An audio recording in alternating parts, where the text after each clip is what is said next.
Le rapport est déposé. Maintenant, à la rubrique dépôt de pétition, je reconnais Monsieur le député de Rosemont. Merci, Madame la Présidente.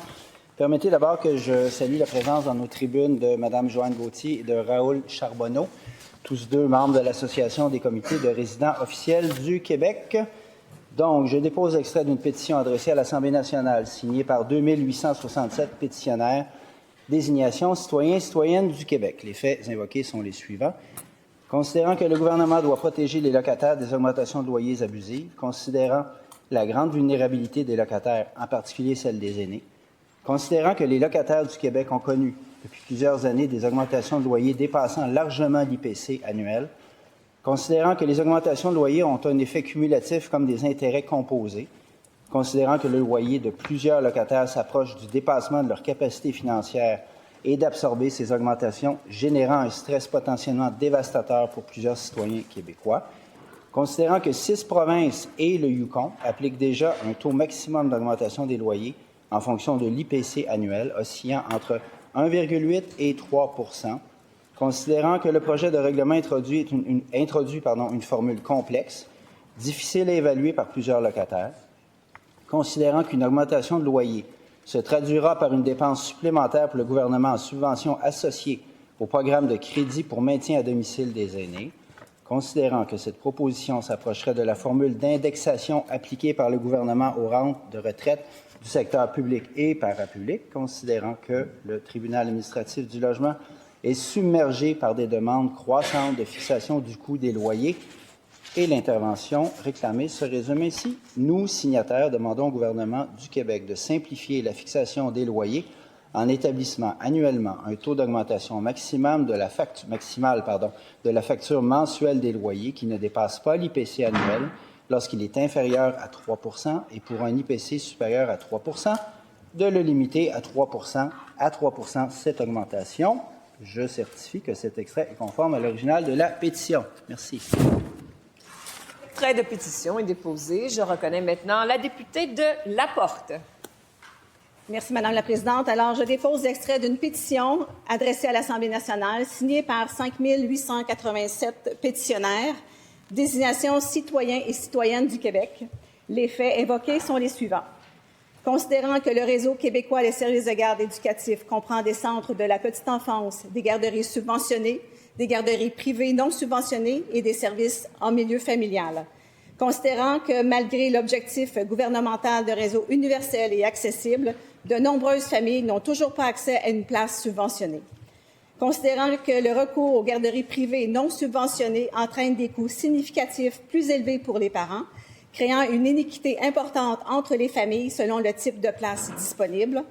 Considérant que l'accès à des services de garde éducatifs de qualité, abordables et disponibles est essentiel à l'égalité des chances des enfants et à la participation des parents au marché du travail, considérant que les délais actuels de conversion des garderies privées vers le réseau subventionné ne permettent pas d'assurer, dans un délai raisonnable, une réelle équité d'accès aux services de garde, et l'intervention réclamée se résume ainsi.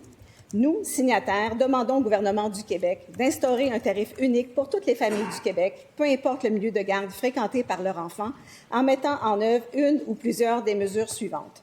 Rehausser le plafond de remboursement du crédit d'impôt pour frais de garde afin que le coût final assumé par les parents soit équivalent au tarif subventionné actuellement en vigueur. Accélérer le processus de conversion des garderies privées de qualité vers le réseau subventionné afin de réduire rapidement les écarts de coûts entre les familles, assurer une collaboration avec l'ensemble des acteurs du réseau des services de garde, et je certifie cet extrait est conforme à l'original de la pétition. Et cet extrait de pétition est déposé. J'ai reçu une demande de Monsieur le député de Rosemont pour la présentation d'une pétition non conforme. Y a-t-il consentement pour la présentation de cette pétition? Consentement? Consentement? Alors, Monsieur le député de Rosemont. Merci, Madame la Présidente. Je dépose l'extrait d'une pétition adressée à l'Assemblée nationale, signée par 7 877 pétitionnaires, désignation citoyens et citoyennes du Québec. Les faits invoqués sont les suivants. Considérant que le gouvernement du Québec doit protéger les locataires des augmentations de loyers abusives, considérant la grande vulnérabilité des locataires, en particulier celle des aînés, considérant que les locataires du Québec ont connu depuis plusieurs années des augmentations de loyers dépassant largement l'IPC annuel, Considérant que les augmentations de loyer ont un effet cumulatif comme des intérêts composés, considérant que le loyer de plusieurs locataires s'approche du dépassement de leur capacité financière d'absorber ces augmentations, générant un stress potentiellement dévastateur pour plusieurs citoyens québécois, considérant que 6 provinces et le Yukon appliquent déjà un taux maximum d'augmentation des loyers en fonction de l'IPC annuel oscillant entre 1,8 et 3 %, considérant que le projet de règlement introduit une formule complexe, difficile à évaluer par plusieurs locataires, considérant qu'une augmentation des loyers se traduira par une dépense supplémentaire pour le gouvernement en subventions associées au programme du crédit pour maintien à domicile des aînés, considérant que cette proposition s'approcherait de la formule d'indexation appliquée par le gouvernement du Québec aux rentes de retraite du secteur public et parapublic, considérant que le tribunal administratif du logement est submergé par des demandes croissantes de fixation du coût des loyers et l'intervention réclamée se résume ainsi. Nous, signataires, demandons au gouvernement du Québec de simplifier la fixation des loyers en établissant annuellement un taux d'augmentation maximale de la facture mensuelle des loyers qui ne dépasse pas l'IPC annuel lorsqu'il est inférieur à 3 % et pour un IPC supérieur à 3 % de limiter à 3 % cette augmentation. Je certifie que cet extrait est conforme à l'original de la pétition. Et cet extrait de pétition est déposé.